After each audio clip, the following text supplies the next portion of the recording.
Facundo Guerra, ele, subversivo, mas não é subversivo no sentido de destruir, de quebrar tudo, ou talvez seja.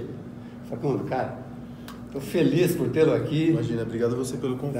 Estou vibrando com essa oportunidade de falar contigo.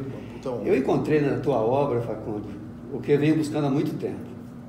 Conteúdo de valor, feita, editada, construída como uma atividade que brota no âmago, no interior de. Dentro de alguém tem sempre esse sujeito desconhecido, até mesmo da pessoa objetiva, da pessoa que se externaliza. Mas você faz isso com uma propriedade. Eu queria começar a nossa conversa, Facundo, dizendo que o que você tem de senso de humor aqui é impossível ler 2 páginas e parar.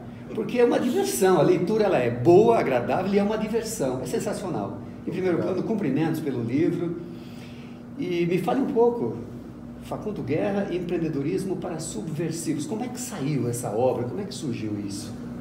Primeiro ela saiu sem querer, eu nunca quis escrever um livro. Eu até escrevi tese de mestrado e doutorado antes, porque eu fiz ciência política na PUC, mas eu nunca quis publicar porque eu achava que o mundo não precisava mais ter árvores derrubadas para se escrever mais um livro. Normalmente quando alguém coloca um livro para fora é por ego, né? Por vaidade, por ego, porque quer se sentir superior aos outros, ou às vezes é porque tem que compartilhar, ou porque sente um ímpeto de compartilhar alguma coisa que aprendeu durante muitos anos e que julga que vai ser importante para pessoas que são mais verdes ou pessoas que estão começando. E uma coisa que sempre me incomodou no mercado de livros, especialmente dos livros de negócios, de autoajuda, são esses livros que eu julgo que são tóxicos, que partem do pressuposto que para você empreender basta força de vontade, basta fé em si mesmo, no seu próprio negócio, ou que te apresenta uma receita para o sucesso, sem questionar o que é sucesso, né? Eu acho que de uma determinada maneira o capitalismo nos dias de hoje ele está muito dogmático, porque parte do pressuposto que o sucesso tem que ser necessariamente vinculado a dinheiro. E vários estudos nas mais variadas cadeiras, nas mais variadas ciências apontam que o sucesso ou a felicidade independe necessariamente de dinheiro. Muito mais dinheiro a partir de um determinado ponto não vai te trazer mais gradiente de felicidade, não vai te trazer mais satisfação íntima e pessoal. Do dinheiro, uma coisa legal. Do dinheiro você fala no livro, dinheiro é bom tê-lo para não pensar no dinheiro. Uma pegada espetacular. Ter dinheiro para não pensar no dinheiro. Você passa a dar ao dinheiro um tratamento de não ser o sujeito da sua vida, o puxador da sua vida, é isso? Eu sempre pensei no dinheiro, porque eu venho de uma família de comunistas, e crescer num ambiente comunista é meio como você crescer numa família evangélica, é muito dogmático. Eu tive que ler os 3 livros do Capital quando eu tinha 12, 13 anos. Isso não se faz com uma criança. Quantas páginas é isso? Mais de 1000. Os 3 livros do Capital dão mais de 1000 páginas. Acho que são 1500 páginas. E era terrível, isso me fez mal. Mas me moldou a maneira como eu vejo hoje o mundo. E para mim, dinheiro nunca representou... A partir do momento que você converte dinheiro em coisa, você perde potencial de liberdade. Liberdade é alguma coisa que a gente nunca vai atingir a liberdade plena, porque no capitalismo ele está vinculado com o dinheiro. Uhum. Então, para mim, dinheiro te compra potenciais de liberdade. A partir do momento que você tem dinheiro suficiente... Às vezes você tem tanto dinheiro que você fica escravo dele. Uhum. Né? Então, uma quantidade ótima. Gasta energia demais para cuidar dele. Exatamente. Quanto milionário você não vê que passa a vida inteira perseguindo dinheiro e que quando vai bater as botas, isso destrói os laços familiares, porque os filhos ficam disputando, enfim, a sucessão, ficam disputando a herança. O cara passa a vida inteira perseguindo dinheiro para comprar coisas e no final das contas se esquece da comunidade, se esquece dos amigos, se esquece de criar os filhos ou de ter contato, porque nós somos animais sociais, nós somos macacos sociais no limite. Então, as relações íntimas com a comunidade, com o próximo, é isso que nos define como Homo sapiens. Você fala em dinheiro como energia, é isso? Para mim, ele sempre como energia. É uma unidade energética. Eu estudei engenharia, então energia potencial, energia cinética, qualquer forma de energia, ela serve para alguma coisa, ela pode servir para alguma coisa. A partir do dinheiro, e dinheiro é uma abstração, como energia elétrica, já foi algo material. Na década de 70, quando existia aquela paridade, dinheiro e lastro com ouro, que a gente tinha o Forte Knox, dos desenhos do Pica-Pau e tudo mais. Legal isso. Quando tinha essa paridade cédula ouro. Hoje em dia ele virou uma abstração, tanto é que na última crise, acho que na crise de 2008, desapareceram trilhões do sistema financeiro mundial.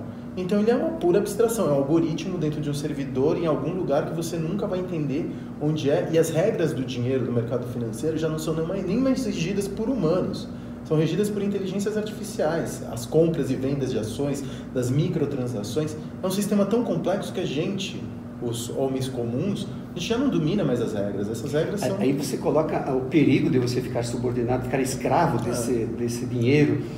E também uma coisa que é legal que se fala no livro sobre a ideia de ter o dinheiro não como fator de busca, único fator de busca. O dinheiro para o empreendedor, e você tem essa característica de empreendedor, o dinheiro para o empreendedor, ele realmente se comporta como uma variável, é isso? Como um meio. Como um meio. Para mim, o fim último, e é uma coisa que eu falo muito para quem está começando. As pessoas normalmente começam se perguntando, porque na minha cidade aqui não tem uma barbearia, ou aqui no meu bairro não tem um café. Então elas começam pelas razões erradas, acreditando que o mercado precisa de algum determinado tipo de serviço ou produto dentro daquela região que não foi atendido. Então elas vão e se dedicam a alguma coisa que elas não querem fazer, mas que vão fazer por quê? Porque o mercado precisa, logo elas vão ter dinheiro.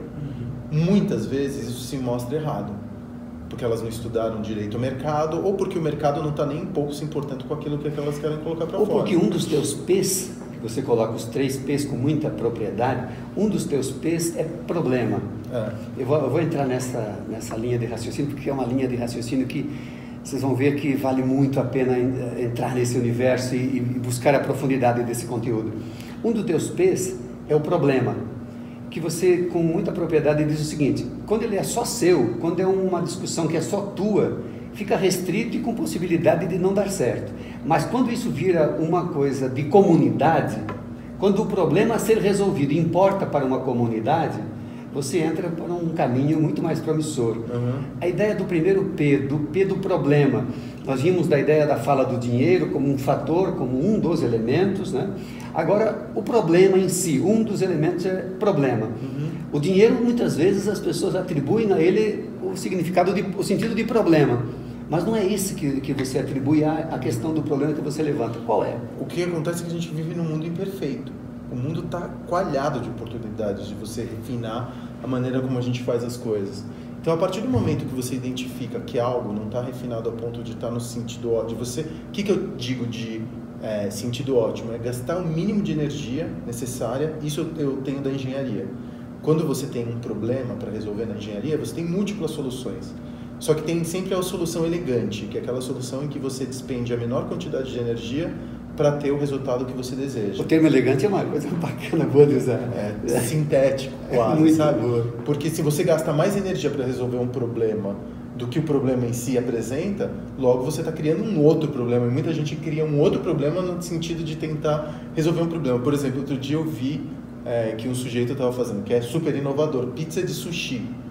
Pizza de sushi representa uma inovação? Se você for pensar friamente em algo diferente, realmente pode representar uma inovação. Ele está resolvendo algum tipo de problema? Não. Então, eu acho que quando você encontra o problema, essa é a coisa mais importante para mim na vida, ficar caçando problema. Eu não fujo de problema. Nós, assim, especialmente na sociedade ocidental, a gente tende a fugir dos problemas no menor... quando ele se apresenta, a gente tenta fugir dele. Sempre tem um caminho de fuga. Deu pra uma anestesia, sair. Um carboidrato vazio, um açúcar, uma fritura, sente um pouquinho de fome e você prefere encher tua boca de alguma coisa que vai te fazer mal do que passar por 15, 20, 1 hora, 2 horas de fome. A gente pode aguentar até 1 semana sem comer, né? No limite. Então a gente não precisa tentar resolver a fome imediatamente como se a nossa vida dependesse disso e nos fazer mal a médio e longo prazo. Então, para mim, uma das coisas mais caras que existem é encontrar o problema certo. Então, um dos pilares, vamos situar aqui, para que nós tenhamos assim, uma clareza da evolução do raciocínio. São 3 P's. O primeiro deles é o problema, que na verdade você o coloca como oportunidade, como dádiva, como a chave, como o elemento de maior valor, até porque a partir dele é que saem as demais. Vamos partir para o segundo P da sua narrativa espetacular aí na tua obra, o P de política. como a ideia de conexão, como a ideia de contato, como é que se coloca? Porque você evidencia os 3 P's, vamos chegar no terceiro logo em seguida. Temos o P de problema e temos o segundo P de política. Para o empreendedor, esse P de política entra como? É que assim, no momento que você desenvolveu o serviço ou o produto que você vai comercializar, pensando com a cabeça de empreendedor, o mais importante é formar comunidade a partir do seu produto. Quando você forma a comunidade, você está resolvendo um problema que não é só seu, que é um problema comum de muitos. Eu queria que você fortalecesse esse raciocínio, formar comunidade para resolver o problema que você levantou. Exatamente. É isso? É exatamente. Quando você encontra, é que está tudo misturado e está tudo, enfim, imbricado, mas quando você encontra o formato da solução do seu problema, que é um produto ou um serviço, e você coloca isso para fora, você está colocando também uma visão ética de mundo. Porque eu acho que o empreendedor, uma maneira dele escapar da armadilha do lucro ou do dinheiro a qualquer custo, é encontrar no produto, no serviço, uma maneira também de dar vazão à sua visão de mundo, a se expressar. Eu acho que um livro, um negócio, um cafezinho, um quadro, um filme, uma peça de teatro são maneiras legítimas. Um hambúrguer. É uma maneira legítima de você expressar. Eu não quero perder essa oportunidade, porque no teu livro tu faz uma narrativa que é daquelas de você não parar de rir por muito tempo. Quando você faz a história do Elvis Presley, que você visitou, enfim... Graceland, né? Então, e aí a ideia de que o produto é a extensão do seu criador, você faz uma narrativa e traz um exemplo, e como você encadeou bem esse raciocínio, eu queria que você passasse um pouco o que foi essa história de você ter visitado lá todo o acervo de Elvis Presley e depois aproveitar a estada e enfim, vou degustar alguma coisa, um sanduba, um hambúrguer, alguma coisa. O que aconteceu, afinal? Não, tinha um diner do lado de fora ali, que fazia parte do complexo ali da Graceland, enfim. E eu fui comer no diner, e o diner era vergonhoso o tipo de sanduíche que eles vendiam. O hambúrguer tinha um preço caríssimo, porque eles se aproveitavam, obviamente, da romaria de fãs do Elvis Presley ali para Graceland. E assim, eu fiquei pensando, depois que eu visitei, de que eu travei contato com um mito, com uma pessoa que era importante na minha história, na minha formação, eu sempre, eu senti pena, eu senti amor, porque o Elvis Presley foi feito de quase um diplomata do American Way of Life na década de 50 e 60, né? Então ele foi feito como ele não tinha vida própria, ele era a personagem que os Estados Unidos usou ele como uma política, até de política externa. Então eu senti um pouco de pena daquele homem que não descansou nem na morte e recebia aquela romaria, porque virou um mito do American Way of Life. E quando eu saio daquelas relações todas de amor, de afeto, de pena, de comiseração, de empatia, e vou comer um hambúrguer, eu percebo que eu estou diante do capitalismo mais triste, porque o hambúrguer era quase como, sei lá, se estivessem profanando o túmulo do Elvis Presley. Você diz até no livro o seguinte, era como se eu estivesse vendo o Elvis na versão atual, do jeito que está ali. Assim, o clima que pintou entre você e o hambúrguer foi o pior possível. O pior possível, e isso estragou toda a minha experiência. Porque aí depois que eu saí de lá, eu falei, pô, não é possível, os caras ganham tanto dinheiro vendendo ticket, não poderiam vender, não precisava vender mais barato, mas não podiam cuidar um pouco do produto, servir um produto um pouco melhor para que a experiência fosse completa e que eu não saísse de lá falando, porque quebraram o encanto, eu estava encantado, eu estava visitando Disney. E quando eu saí de lá com aquela experiência daquele hambúrguer mal feito, triste, caro, que era uma armadilha para turista, estragou toda a minha experiência. Eu, se fosse um dos herdeiros da imagem do Elvis, eu ficaria putíssimo com aquilo, entendeu? Porque, no final das contas, estragava uma experiência que poderia ter sido completa e perfeita. E aí a gente vê o capitalismo na sua forma mais cruel. Você consegue ver o capitalismo na sua forma mais cruel quando você vai numa loja de brinquedos. Você entra numa loja de brinquedos e você vê pedaços de plástico sem qualquer tipo de função custando 400, 500 reais. Eu gosto muito de comprar, enfim, eu faço tudo pela minha filha, a gente faz tudo pelos filhos, né? E ela gosta de uma bonequinha que é uma bonequinha surpresa, chama LOL.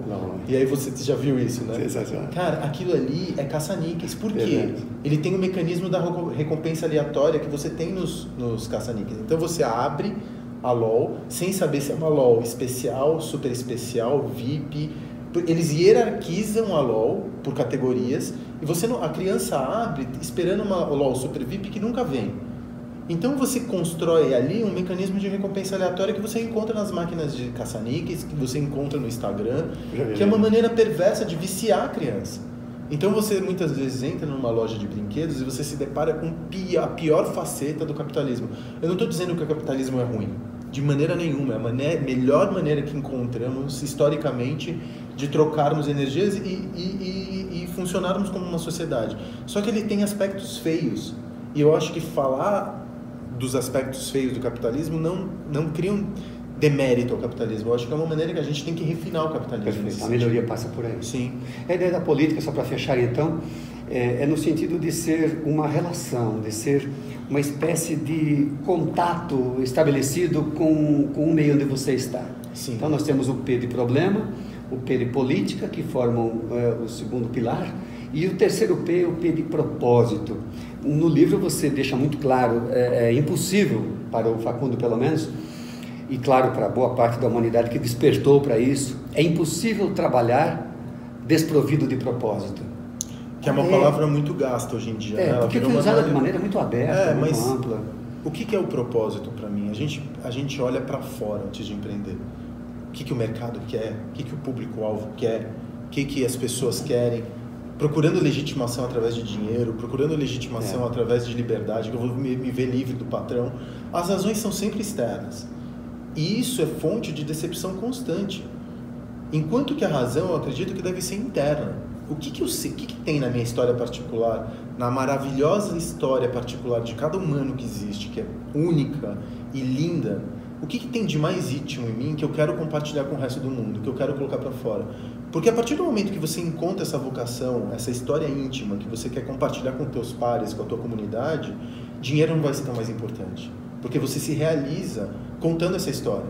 Então, essa talvez seja a diferença entre você ser milionário e infeliz ou classe média muito mais feliz do que grande parte dos milionários. Porque dinheiro vai ser essa diferença entre estados de felicidade, às vezes é fechada pelo dinheiro, que vai comprar uma Ferrari, que vai comprar um triplex, que vai comprar um iate, que vai comprar no limite um jatinho, mas que não traz satisfação íntima. É só para mostrar para os outros que você é mais rico do que eles, entendeu? E você procura constantemente legitimidade no olhar do outro. Isso você nunca vai te permitir ser feliz. Então, eu acho que empreender antes de olhar para fora é olhar para dentro. É tentar encontrar dentro de você uma fagulha íntima, particular, que você quer projetar. Nessa esteira você coloca a ideia de ser uma viagem, não um destino. Esse empreendedorismo que você... Empreender virou uma palavra de ordem também. Empreender para mim, enquanto você está num projeto. Essa é a diferença do empresário, do empreendedor. O empreendedor, ele está traçando um caminho, está trilhando, está tentando deixar o projeto viável. A partir do momento que ele deixou o projeto viável, ele já não é mais empreendedor. Ele é empresário. E aí as regras de mercado se aplicam implacavelmente. Olha que legal esse raciocínio que você desenvolve. Quer dizer, o estado de espírito de empreendedor, ele é substituído pelo processo, pelo conjunto de tarefas subordinadas à função de empresário. Empresariar, portanto, você usa todas as ferramentas de empresário, mas praticamente deixa de lado ou diminui o uso das ferramentas que o empreendedor usa. E você cita no livro também, quando aproveitando essa ideia do empreendedor, o intraempreendedor. E você sintetiza de uma forma espetacular. O intraempreendedor é um trabalho, é um emprego, é uma ocupação acrescida de significado. É por aí? É quando você encontra... Eu acho que a solução para esse beco sem saída em que a humanidade se encontra nos dias de hoje passa pelas corporações, não passa mais pelos Estados-nação. Eu não acho mais que o problema hoje em dia é local, ele é generalizado e afeta todos da humanidade. Então, a única força que tem capacidade de resolver o estado das coisas hoje, seja crise ambiental, desenvolvimentos tecnológicos que estão fugindo do controle via inteligências artificiais, manipulações genéticas, o que quer que seja, passa pelo poderio das corporações. Então, se você tem um espírito empreendedor e consegue alinhar a tua vocação com a vocação de uma empresa, é que é difícil de encontrar isso nas empresas, né? Porque o capitalismo é de uma determinada maneira, eu posso falar de cátedra porque eu trabalhei muito em grandes corporações, é relativamente simples. Faça-se o lucro para você fazer o lucro. Ou você expande o mercado a despeito de tudo e de todos, ou você corta custo. Então, sintetizando muito, sendo muito simplista, as regras são muito simples, é quase viral. Por isso que o capitalismo deu tão certo. Então, mas se você consegue, as novas empresas que estão surgindo, sejam por startups ou sejam empresas que são mais conscientes com a sua comunidade, elas têm essa preocupação não só no lucro, mas que tipo de impacto que eu vou gerar na minha comunidade, no meu entorno, para gerar esse lucro. Elas substituem o que eu acho que é fundamental nos dias de hoje. Uma visão de curto prazo para uma visão de médio e longo prazo. A gente não pode se esquecer que a Terra não é da minha geração só. É da geração da minha filha, da geração da filha da minha filha, e assim sucessivamente. A gente não pode pensar que a Terra acaba quando eu morro, entendeu? E essa visão míope de que a gente precisa fazer a maior quantidade de lucro, extrativista, na menor quantidade de tempo, é o que está nos colocando nessa situação. Quando você fala que a solução do mundo passa pelas corporações e muito menos pelas nações, você também dá uma deixa espetacular no livro, que é a reinvenção, o reposicionamento do papel do cliente, o papel de quem consome o que essas corporações produzem. Você até coloca, o cartão de crédito é mais poderoso do que o título de eleitor, para mudar a trajetória de algumas organizações que precisam crescer no sentido ético, no sentido de comprometimento com a sustentabilidade planetária. E a tua percepção é muito apropriada, porque quando você captura a ideia de que o poder de compra, quando exercido com consciência, também redireciona esse condutor da organização para decisões que favoreçam a sua comunidade. É uma bela experiência, não é? A gente tende a comprar pelo menor preço. O que a gente procura sempre é o menor preço que a gente paga por um determinado produto, mas alguém está pagando o preço. Não é de graça, não tem free lunch no mundo. Você está comprando um hambúrguer por $1 ou $1,99, você está comprando um combo numa rede de fast food por R$5,99 numa quarta-feira, alguém está pagando. Muitas vezes é o ambiente. Muitas vezes são as populações mais fragilizadas do ponto de vista econômico. Então nós temos os dois pontos. O empreendedor com a sua capacidade de produzir soluções para o mundo, e um caminho que você aponta como alternativa e muito apropriada é: presta atenção em que característica tem o problema, se a política está bem exercida no sentido de ter essas relações com o seu entorno, e se está imbuído de propósito, que são os teus 3 P's. São fortes esses elementos, são muito apropriados.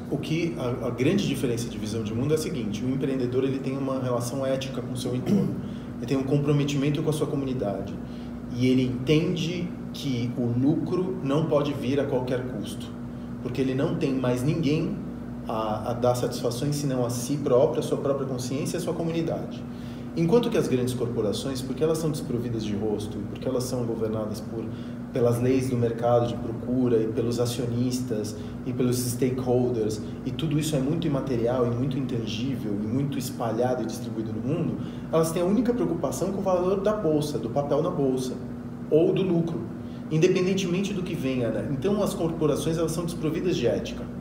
Elas têm moral, grande parte das vezes, porque o mercado regula a moralidade, mas a ética ela fica no meio do caminho. Enquanto que o empreendedor não, porque ele sabe o que ele está colocando para fora é uma parte de si. Então a solução para a gente, mais uma vez, perceber que sem saída onde a gente se encontra, no meu entender, passa pelo empreendedorismo também. Que tem mais compromisso em construir reputação. Exatamente. Que é o pensar no médio e longo prazo. Exatamente. Algumas questões pontuais para nós irmos de forma bem concisa numa compreensão bacana sobre esses termos. A importância do timing, a oportunidade de fazer, o empreendedor que é tão importante para a sustentabilidade, o timing, o momento de fazer. Eu sei que você é muito adepto à ideia, puxa, peguei a oportunidade, capturei a oportunidade, materializei, transformei isso em negócio, virei aí o empresário, mas preservo minha veia empreendedora. É importante que esse empreendedor se situe bem no tempo e no espaço e aproveite a onda. Para mim, muitas vezes o empreendedor, quando ele decide fazer um negócio, ele perde muito tempo fantasiando sobre o negócio. Ele fantasia mais sobre o negócio do que ele coloca efetivamente no negócio. Ou ele fica com ilusões de perfeccionismo, ou ele fica refinando demais o projeto. E aquele velho ditado que a nossa avó dizia, né, que o ótimo é inimigo do bom. Eu prefiro um negócio relativamente, porque ele nunca vai estar pronto. Não existe negócio pronto. O dia que o negócio estiver pronto, significa que ele vai morrer. Entendeu? Ele tem que estar constantemente em refinamento. Então, talvez os primeiros 2 ou 3 meses seja o momento onde você mais vai refinar o negócio. Mas eu prefiro soltar rápido. Eu, por exemplo, estou num projeto agora que está me dando uma aflição terrível porque eu estou achando que eu estou perdendo timing. Porque eu não estou conseguindo fechar o contrato de locação. Isso está me trazendo um desespero. Aí eu fui fazer o business plan, porque a gente estava... Eu sou contra o business plan, mas eu sofri pressão dos meus sócios para fazer o business plan. E fui fazer fui estimar as variáveis, enfim. Fazer todas as estimativas. E a gente chega no business plan, no final, que não reflete a minha intuição. Eu consigo definir quanto que o negócio vai faturar com 10% de margem de erro, porque eu já fiz 20%. Então eu sei como o negócio vai se comportar em São Paulo especificamente, no meu ramo. Então às vezes a gente ficou 2 semanas, 3 semanas refinando o business plan, em reuniões para tentar encontrar todo mundo, e eu estou perdendo tempo. Então tem, para mim, o momento onde você coloca o negócio, seja cedo, que não seja nem cedo e nem tarde demais, vai definir... Você tocou num outro ponto fundamental aí, sócios. Como encontrar as pessoas certas para você se juntar num projeto que vire vencedor? Eu não posso dizer como funciona para os outros, eu posso dizer como funciona para mim. Aliás, isso aqui não é regra para ninguém, tá? É só um jeito muito íntimo, muito próprio de fazer as coisas. Mas eu preciso de sócios. Primeiro que sejam alinhados eticamente comigo. Eticamente? Eticamente. Eu não me importo se o cara vai votar... Isso é condição básica, não tem como entrar. Isso não é inegociável. Perfeito. Eu não me importo se o cara vai votar no candidato X e eu no Y, a gente está com tudo muito polarizado. Então a gente pode ter visões de como chegar ali, num futuro melhor, de caminhos distintos, mas as regras têm que ser as mesmas. Eticamente, a gente tem que estar alinhado. A segunda questão é a complementariedade. Eu preciso de atributos nele que eu não tenha, e vice-versa. A partir do momento que a gente se complementa, a gente fica mais forte. Tem que ser uma conversa franca, um diálogo franco, aberto. Sim, e sem medo de causar dor no outro, do outro ficar puto com você, porque você está falando a verdade. Você tem que... E a franqueza tem que ser inegociável também. Melhor fazer isso antes de começar do que depois criar uma situação e um passivo para ver. Exatamente. Porque sócio, se tem uma relação de sociedade que vai mal, é pior do que terminar casamento. E eu acho que a terceira regra de ouro, que funciona pelo menos para mim, é não ter amigos ou parentes ou qualquer pessoa que tenha algum nível pessoal como sócio. Porque você separa bem as coisas. O afetivo... separa muito bem, porque se por um acaso essa relação fale, e vai falir em algum momento, porque nada é para sempre, você leva... Primeiro que o afeto prejudica a frieza de tomada de uma decisão, e segundo que quando acaba a relação, acaba também a relação pessoal. Então o cuidado de eleger os seus sócios é uma grande oportunidade para acertar. Então, e dá para fazer com tempo isso. Não é um afogadilho nem nada disso. Alguns pontos para nós irmos na finalização. Felicidade. O que tem a ver isso com a tua história, tua experiência e com esse mundo de empreendimento que você vive? Isso é um fator que está presente, você sente isso? Como é que se lida com isso? Eu acho que felicidade é um conceito muito íntimo, né? Para mim, felicidade é muito material, recompensa química que você recebe no teu cérebro a partir de uma determinada tarefa que você performa. É a diferença entre a expectativa e a realização. Esse delta eu chamo de felicidade. Quanto mais próximo da tua expectativa a coisa se concretiza, tanto mais feliz você é. Você projetou um futuro e você conseguiu fazer com que esse futuro acontecesse. Isso te dá recompensa química e você se sente feliz ou realizado, satisfeito com aquilo que você faz. Para mim não passa por dinheiro, por exemplo. Passa assim, a partir do momento, e eu tenho que deixar isso muito claro, porque as pessoas às vezes acham que eu sou hippie, que abraço a árvore, que eu sou monástico. Não tem nada a ver, mas eu acho que assim, a partir do momento que eu tenho uma casa, um teto, eu não estou falando de casa própria, estou falando de um aluguel pago todos os meses, 3 refeições, um banho quente, uma cama para dormir e minha filha na escola, que infelizmente no Brasil a gente precisa de escola particular, a partir daí eu não consigo extrair felicidade com coisa. Não adianta, cara. Mas ela é uma coisa, é algo que te faz respirar, é algo que você sente. Mas aí eu me realizo fazendo as coisas, resolvendo meus problemas, fazendo comunidade, fazendo política. É desse jeito, política que eu te digo, nesse sentido mais miúdo, de relações, formando comunidade, sendo reconhecido, servindo de exemplo eventualmente. Pode ser um traço de vaidade, mas vale para mim mais do que dinheiro. É um feedback importante. É um feedback importante. Então, quando as pessoas mandam uma mensagem no Instagram falando: eu li teu livro foi super importante para eu formar meu negócio e evitar erros que eu estava cometendo, ou seu livro mudou a minha maneira de ver como empreender, cara, isso para mim é muito mais valioso do que dinheiro na minha conta. É conversível em recompensa química. Por isso que é tão valioso isso. O futuro se faz com as mãos? Acho que cada vez mais sim, cara, porque se você vai ter as tecnologias novas, elas vão materializar ou vão deixar cada vez tudo menos com a impressão digital do homem. Você está falando, para citar algumas, bioengenharia, inteligência artificial, impressões 3D e tantas outras tecnologias que são emergentes e que a gente não consegue. A gente sabe que a manufatura ou a produção cada vez mais vai passar para a mão das máquinas e menos das mãos humanas. Tanto de coisas tão simples quanto dirigir um caminhão até a medicina. Está tudo sendo revolucionado pela inteligência artificial, está tudo sendo transformado pela inteligência artificial. O que acho que vai fazer alguém comprar uma coisa é encontrar no produto a alma de uma outra pessoa, um pedaço de alguém. Você não vai consumir mais um chocolate, você vai consumir o chocolate do Zé, que foi buscar o cacau no sul da Bahia, que trouxe esse cacau, que trabalhou bem o produtor, que pagou, que tem uma história, entendeu? Porque comprar um produto é, mais uma vez, eu insisto nisso, comprar uma narrativa, comprar um pedaço de uma outra pessoa. Eu não consumo coisas, eu consumo visões de mundo, que são análogas e são que eu admiro. Muitas vezes eu tenho orgulho, quando eu tenho vergonha, eu até, por exemplo, eu tenho um computador da Apple. A Apple virou uma marca para mim quase diabólica. Eu tenho que tampar a maçãzinha com adesivos, porque a marca, apesar da ferramenta funcionalmente me atender no meu trabalho, a marca me causa alergia. Então, tem essa discrepância entre o que a marca representou na década de 80 com a marca dos rebeldes e hoje em dia que virou a maior corporação do mundo. Para mim, essa discrepância me causou alergia à marca, apesar dela criar bons produtos. Aquela narrativa da história é fascinante. A transformação numa corporação grandiosa que pode ser... A Apple é o típico caso do revolucionário da década de 60 que lutou por um mundo melhor e depois virou um capitalista e fica abrindo lata de cerveja vendo NFL, sabe? É o típico caso, a evolução da marca é essa.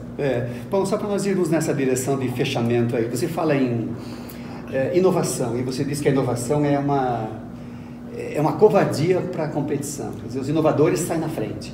Esse mundo que está vindo também premia esses caras que têm uma dose de criatividade superior, que tem uma pegada, uma percepção mais aguçada das coisas, que preservam valores éticos. O Facundo Guerra, nessa sua trajetória exitosa, eu digo exitosa porque a versão atual do Facundo resume isso, com todas as suas nuances, com todas as suas passagens, a sua versão atual representa essa conquista que você teve. E você é o espelhamento de uma trajetória vitoriosa.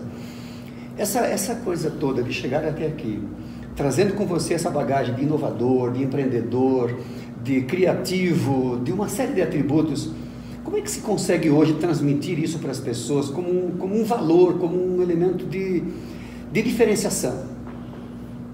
Cara, eu acho que uma coisa que a gente está muito carente hoje no mundo é de verdade.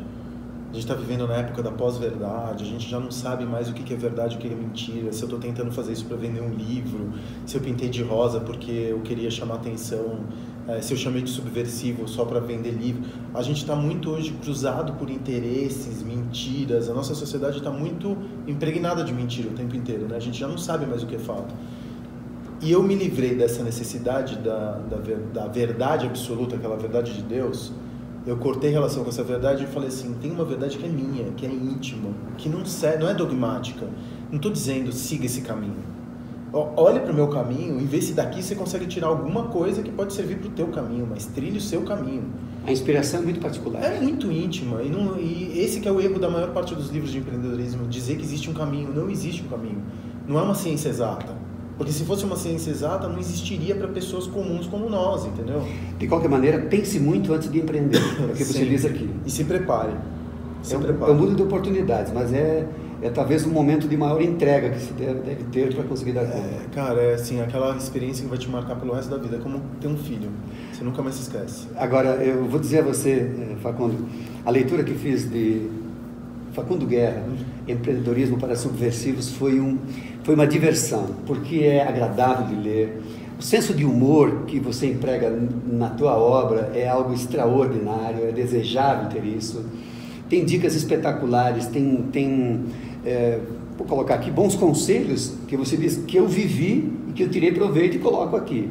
É assim mesmo, agora cada um faz os seus filtros. Sim. Mas vale muito, não é porque está de rosa, não é porque tem... A trajetória do Facundo Guerra é ótima como inspiração. Obrigado. E quando você entra como estagiário, como empregado de uma grande corporação, quando você se vê nu, desprovido de todos os teus bens que poderiam te dar calor, te dar abrigo, quando você sai desse universo confortável e entra para o mundo aguerrido da competição, quando você vai abrir aqui em São Paulo uma casa noturna, Vegas é a primeira tua grande obra e você entra nesse projeto, perde fôlego, perde peso, perde relações, entrega a tua essência para o negócio dar certo, olha hoje pelo retrovisor e percebe como isso teve valor, como isso te construiu melhor, como isso te fez melhor. Então esse Facundo que veio com essa narrativa toda, hoje é um excelente palestrante, que a cada palestra que eu assisto do Facundo é uma inspiração a mais, é uma confirmação do que está escrito no seu livro. Facundo, o que dizer agora nesse universo de oportunidades para quem está procurando assim, puxa, então o que eu pego dessa experiência que vai valer a pena, que eu possa seguir também por um caminho, não seguro, mas inspirador? Eu acho que... Essa narrativa que fiz, reflete a verdade? A tua... Reflete parte dela. Parte de muito mais coisa aí, né? Mas aí o que eu acho, assim, que empreender, antes de mais nada, é pensar friamente, é reduzir risco, né? Porque é muito arriscado empreender no Brasil. Você sabe muito melhor do que eu quanto o ambiente brasileiro, de uma determinada maneira, é tóxico para o empreendedor. Para a gente se aventurar, é um caminho que muitas vezes está fadado até um insucesso, porque a gente não se prepara para empreender, a gente não tem nenhuma educação que forme empreendedores no país. A gente tem uma educação ainda no modelo antigo que forma a gente para obedecer, para ter uma carreira. A nossa educação sempre foi de uma determinada maneira funcional, voltada para uma carreira, voltada para uma profissão, e essas profissões estão em xeque. A gente não sabe quais são as profissões que vão existir daqui a 10 ou 20 anos. Eu acho que a gente precisa fortalecer o espírito humano, fortalecer o que existe de nós, existe de humano em nós. E eu acho que empreender é um reflexo disso. Empreender não pode ser uma fórmula, empreender não pode ser um verbo, empreender não pode ser um imperativo, empreender não pode ser algo que vem de fora para dentro, mas é querer colocar algo de dentro para fora. É o sentido inverso, é essa força inversa. Quando você consegue fazer isso de uma maneira legítima, com a tua verdade íntima, não tem dinheiro que suplante isso, de maneira alguma. Facundo Guerra encontrou a sua energia, foi direcionada para a realização da sua vocação, daquilo que você tem, que você traz como bagagem. Exatamente. E a conversa contigo é sensacional. Sem dúvida, os que vão nos assistir vão perceber a franqueza, essa disposição de dizer realmente o que sente. A tua experiência, a tua narrativa é uma experiência muito rica, muito apropriada. O mundo empreendedor é sempre um mundo cheio de desafios e a ideia é colocar você cada vez mais ao alcance do conhecimento das pessoas, que as pessoas possam acessar o seu conteúdo, que a tua história, que foi cheia de elementos valiosos para quem quer ter aí um pouco de parâmetro do que é fazer, afinal de contas, uma viagem pelo mundo do empreendedorismo. E você nos coloca em sintonia, em proximidade com isso. Eu espero sinceramente que você tenha ainda inúmeras outras boas histórias para contar, que venha logo mais alguma obra das suas criações e que você faça um exercício de colocar isso para dentro de um livro. Eu acho que eu coloquei tudo que eu podia aí. Acho que não, tem muita coisa boa aí. Não sei, acho que não. Eu não consigo ver, de verdade. Eu falei, e eu escrevi também um livro porque muita gente me perguntava, puxa, como que eu começo? Você conseguiu fazer 20 negócios ao longo de 10 anos? Como que eu começo? Eu falei, olha, tudo que eu tenho para dizer está no livro. E eu pensei que ninguém ia ler esse livro, te juro. Porque eu não subestimei, não. Eu escrevi para mim mesmo. Você fica falando consigo mesmo, né? Quando você está escrevendo. Você como escritor, você sabe verdade, disso. Você fala com ele, é um trânsito. É um diálogo interno que você joga na... E é uma coisa muito íntima. Às vezes você se lê, se você escreve com verdade mesmo, eu tenho vergonha do livro. Se eu abro o livro, eu tenho vergonha dele porque eu me vejo quase nu. É muito... A tua intimidade está revelada. Minha intimidade, coisas que eu nunca tinha compartilhado com outras pessoas, entendeu? É uma aventura muito íntima que agora, sei lá, 10 mil pessoas leram. Então eu fico um pouco constrangido às vezes. Nada, essa aqui é uma obra maravilhosa, eu recomendo. Facundo Guerra é um argentino que veio para o Brasil ainda na tenra idade, fez história no Brasil, por São Paulo. Só para finalizar, por que o seu fascínio, seu gosto por lugares? Se fotografa, se coloca no Instagram suas percepções através de câmeras e tal.